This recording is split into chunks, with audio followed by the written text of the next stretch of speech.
Բաքվի զինվորական դատարանում շարունակող դատավարության ժամանակ մեղադրյալ Մադաթ Բաբայանը խոստովանել է, որ հայկական զինված ուժերի կազմում մասնակցել է Խոջալույի ցեղասպանությանը։ Հարցաքննության ժամանակ նա հաստատել է, որ 1992 թվականի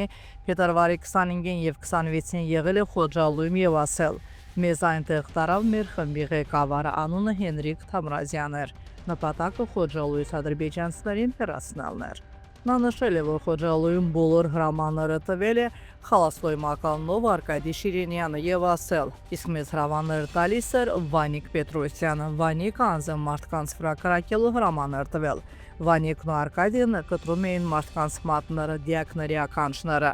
Մադաթ Բաբայանը հաստատել է, որ Խոջալույ են եկել զենքով, զրահամեքենաներ են օգտագործվել։ Մեղադրյալը ընդունել է իր մասնակցությունը անձամբ մարդկանց սպանությանը եւ ասել. «Մենք սխալ ենք թույլ տվել»։